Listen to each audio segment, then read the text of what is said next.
Shalom Uvracha, bienvenue à tous. On continue sur notre cours sur la parole, avec les différents types de paroles, et on était sur les paroles qui étaient des mitzvot. Alors, il y a Zechirat Haman, le fait de mentionner avec sa bouche le souvenir de la manne, de dire nos ancêtres quand ils étaient dans le désert, ils ont mangé de la manne, le pain qui est tombé du ciel, que Akadosh Baruch Hu leur donnait chaque jour. Chacun avait la même portion, et le fait de le mentionner avec la bouche, c'est une mitzvah. Il y a une mitzvah de se souvenir de la manne, mais pas seulement. Il y a aussi quelqu'un qui raconte pour sa propre parnassa, quelqu'un qui dit, voilà, il a eu sa parnassa, que ce soit de manière naturelle, et bien, il remercie Hachem, il raconte aux gens, il dit, voilà, Hachem m'a envoyé des clients. J'avais pas de clients, Hachem m'a envoyé des clients, le client est venu. Chaque client qui vient, c'est un miracle d'Hachem. Et celui aussi qui reçoit sa parnassa en plus avec un miracle, ça veut dire il lui est arrivé quelque chose, tout d'un coup il a découvert une somme, enfin quelque chose qui relève pas de l'ordre naturel. Et ça aussi il le raconte, et ça aussi ça fait partie de la mitzvah de mentionner avec la bouche le souvenir de la manne. Et il y a aussi bien sûr le souvenir de Amalek, de rappeler ce que nous a fait le peuple d'Amalek, que Hachem a créé des gens qui sont mauvais, des gens qui veulent nuire, des gens qui veulent détruire, qui sont des gens qui représentent Amalek, et de savoir que ces gens-là, en fait, d'où est-ce qu'ils tirent leur force? Ils tirent leur force des avérotes que malheureusement quelqu'un fait, et lorsque quelqu'un fait une avéra, en fait, il donne des forces à ces gens qui sont Amalek, que Akadosh Baruch Hu lui-même aimerait les enlever, il aimerait les exterminer, qu'ils soient plus présents. Et ça dépend de nous, ça dépend de notre teshuva. Et quand bien sûr on fait teshuva, alors automatiquement Amalek il faiblit. Et lorsqu'on ne fait pas teshuva, alors Amalek il vient pour nous réveiller en nous frappant. Et alors à ce moment-là on se demande pourquoi est-ce qu'on a été frappé comme ça, on se remet en question et on fait teshuva. Et bien sûr le souvenir aussi du complot, ce qu'ils ont voulu faire Balak et Bilaam, qui ont voulu détruire tout le peuple d'Israël. Et se rappeler de ça, et en se rappelant de ça, on se rappelle qu'à chaque génération, il y a toujours eu des gens qui ont voulu détruire soit tout le peuple juif, soit une partie du peuple juif, ou même des fois en s'attaquant à un juif de manière isolée, de manière précise, et qu'il y a toujours eu ça, et que c'est toujours Akadosh Baruch Hu qui nous a sauvés de leurs mains. Et si on existe jusqu'à présent, c'est uniquement parce que Akadosh Baruch Hu, il l'a permis. Alors, le souvenir dans la bouche aussi de Myriam Anevia, de Myriam la prophétesse, avec l'histoire du Lashon Hara, et en se rappelant que voilà Myriam qui a parlé sur Moshe Rabbeinu qui était son frère, qu'elle aimait, elle a parlé dans le but d'aider, elle voulait pas nuire, et malgré tout, il y a eu un problème ici de Lashon Hara, et elle a été frappée par rapport à ça. Alors on doit nous-mêmes se remettre en question et se dire à quel point on doit faire attention à nos paroles. Et il y a encore une autre mitzvah, qui est la mitzvah de faire les bénédictions avec sa bouche.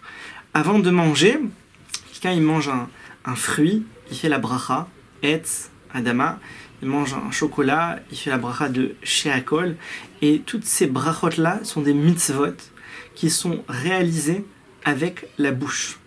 Alors, on a encore beaucoup de mitzvot, comme le Birkat Kohanim, etc., qui sont développés ici. On en a déjà vu pas mal, et ça nous donne déjà un large exemple de toutes ces mitzvot-là, mais il faut savoir qu'il y en a encore énormément, qui sont faites avec la bouche. La bouche, vraiment, on peut réaliser avec notre bouche un nombre de mitzvot énorme. Et d'ailleurs, entre parenthèses, il y a la fameuse histoire du Maggid, avec le Shulchan Aruch, Rabbi Yosef Karo, qui est l'auteur du Shulchan Aruch, qui lui étudiait des Mishnayot, et les Mishnayot, il les disait avec sa bouche.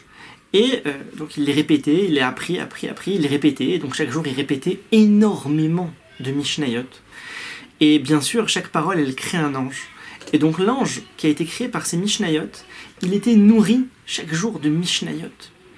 Et il a grandi, si bien qu'à un moment donné, de par sa Kedusha, Rabbi Yosef Karo, de par sa sainteté, sa pureté, son service d'Hachem, alors, de par tout ça, cet ange-là, il a pu se révéler à lui. En fait, il s'est dévoilé à lui. Et comment il lui parlait? Il lui parlait en fait à travers sa propre bouche. Donc, ce qui fait que Rabbi Yosef Karo, il était là, et sa bouche, elle parlait. Mais c'était pas lui qui parlait, c'était l'ange qui utilisait sa bouche pour s'adresser à lui. Donc lui, il était là, en fait, il l'entendait, il écoutait sa bouche. Il écoutait ce que sa bouche disait. Et c'est le Malach à Maguid. Il y a un livre entier qui a été rédigé avec tout ce que le Malach lui a enseigné, lui a appris, des choses merveilleuses, des secrets aussi de Torah, pas seulement des halachot, mais aussi des choses très profondes.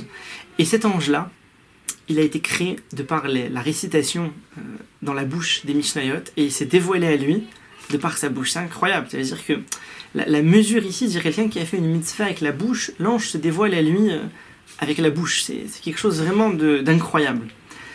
Et donc, toutes ces mitzvot-là, qui sont des mitzvot, qui sont faites avec la bouche, font partie de la partie mitzvah de la bouche. Maintenant, on va parler aussi de la partie qui est moutar, c'est-à-dire les paroles de la bouche qui ne sont pas des mitzvot, mais qui sont des paroles qui sont permises. On a le droit de les dire, c'est ce dont l'homme a besoin pour son travail ou pour vivre. Ça veut dire il a besoin de parler avec des clients pour son travail.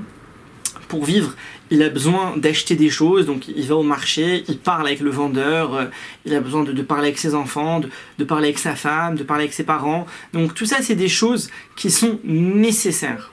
Il dit attention, dans ces choses nécessaires, il fait attention de ne pas trop parler, de ne pas non plus s'égarer dans la parole. C'est vrai que c'est permis de parler, mais il ne faut pas non plus tomber dans l'excès. Et comme ils nous disent, nos sages, quelque chose de magnifique dans les Pirkei Avot, chapitre 1, Mishnah 5, Al Tarbe Sicha Ima Isha. Donc tout le monde connaît ce Pirkei Avot, Al Tarbe Sicha Ima Isha. Ne parle pas trop avec la femme. Ça veut dire que quelqu'un, on nous dit, écoute, fais attention, ne parle pas trop avec une femme. Beishto Amrou, on parle déjà avec sa femme, a fortiori, Kalvachomer Beishatarim, avec la femme de son prochain. Ça veut dire que quelqu'un, des fois, il est amené dans la vie de tous les jours à devoir parler avec une femme. Il est parti acheter quelque chose au marché et à la caisse, c'était une femme, donc elle lui demande comment vous voulez payer, etc. Et ceci et cela, et ceci et cela. Et donc il est amené à parler avec elle, ou au téléphone, on l'appelle, c'est une femme, etc. Il dit, dans ces situations-là, il faut qu'il parle un minimum. À tel point que le Talmud nous raconte, dans le traité de Hérouvine, page 53, Rabbi Yossé Aglili. Rabbi Yossé Aglili, qui était l'un des plus grands Tanaïm, qui s'est adressé à Brouria. Brouria était l'épouse de Rabbi Meir. Et Rabbi Yossé Aglili était sur le chemin et cherchait à arriver dans la ville de Loud. Et voilà qu'il a trouvé Brouria. Et donc il lui a demandé Be'ezé derer neler les Loud. Par quel chemin va-t-on à Loud? Et il aurait pu en fait faire plus court et lui dire par où pour Loud. Voilà, il aurait économisé 2-3 mots. Be'ezé les Loud, c'est-à-dire en hébreu, il aurait économisé 3 mots. Il aurait fait 3 mots en moins. Alors la femme de Rabbi Meir, Brouria, elle lui a dit Galili choté, tu es un Galiléen idiot. Comme ça, elle lui a dit. Elle lui a dit, tu es idiot, tu aurais pu me parler de manière courte. Les sages ont enseigné de ne pas multiplier la parole avec la femme. Tu aurais pu me demander de manière courte, et toi tu as développé la phrase. Elle a dit, c'est pas bien. Là-dessus, c'est pas bien. Et le Talmud, il prend la peine de nous raconter cette histoire. C'est-à-dire pour nous donner ici une leçon, une morale. Nous dire, ok, des fois tu as besoin, tu parles avec une femme, mais attention, fais-le de manière courte. Maintenant, lorsque quelqu'un il parle ce dont il a besoin, bien sûr en éliminant la partie qui est interdite, alors à ce moment-là, tous ces actes ils peuvent devenir les Shem Shamayim, parce que quelqu'un il peut aussi rentrer l'aide d'Hachem. Il peut aussi dire, voilà, avec l'aide d'Hachem, Be'ezrat Hachem, et en faisant rentrer Hachem, mais pas de manière machinale, mais vraiment en le ressentant, et en faisant rentrer Akadosh Baruch Hu, même dans des choses qui sont des choses qui ne sont pas de la mitzvah, mais à partir du moment où on fait rentrer dedans Hachem, on élève la chose, et on la rend mitzvah. Et à ce moment-là, quelqu'un, il peut être, et il nous dit quelque chose de très beau, le Pele Yoetz, il nous dit quelqu'un, il peut être comme un alchimia, c'est un alchimiste qui transforme le plomb en argent. Tu lui amènes du plomb, ça vaut rien du tout, il n'y a rien à faire avec. Et lui, il vient, il met des composants, il met des substances, et paf, le plomb, il devient de l'argent. Et là, ça vaut très cher. Il dit la même chose. Quelqu'un, il peut y avoir des paroles qui sont des paroles qui ne sont pas une mitzvah.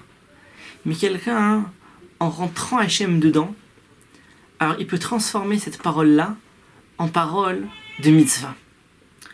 Par exemple, quelqu'un qui demande combien est-ce que ça coûte.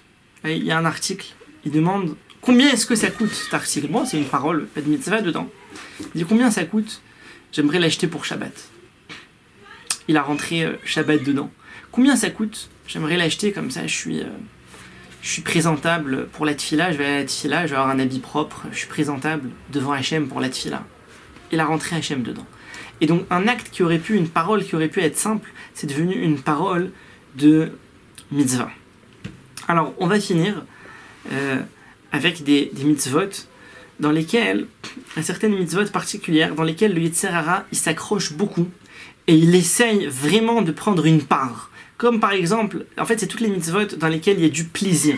Comme par exemple la mitzvah du Onek Shabbat. La mitzvah du Onek Shabbat, de profiter du Shabbat. Donc on mange, il y a des bons plats. Pendant Shabbat, la nourriture elle est bonne, elle est agréable. Et c'est une mitzvah, c'est l'honneur, c'est le profit du Shabbat. Et là-dedans, il y a aussi un profit corporel de cette nourriture. Il dit quelqu'un, lorsqu'avec sa bouche, il dit je mange l'irvot Shabbat Kodesh. Il dit l'Eshem Yichud Kutsha Berichu Shrinte. Il dit je fais ça l'Eshem Shamayim, je fais ça pour Shabbat. Il le dit avec sa bouche. Même si concrètement, il y a aussi un plaisir dedans. Mais quand il l'a dit avec la bouche, ça donne une force particulière qui va enlever cette emprise du Yetzer Hara sur la mitzvah. Et ça, c'est une force extraordinaire qu'Hachem il a donnée dans la bouche. Ce qui fait qu'à chaque fois que quelqu'un fait une mitzvah, et il a peur que peut-être dans cette mitzvah, il va y avoir une part pour le Yetzer Hara, en disant avec sa bouche, alors automatiquement, il bloque l'accès au Yetzer Hara pour sa mitzvah. Tevorechu, Mipi Elyon, soyez bénis de la bouche d'Hachem. À bientôt. כל הנשמות תהלל, כל הנשמות תהלל, כל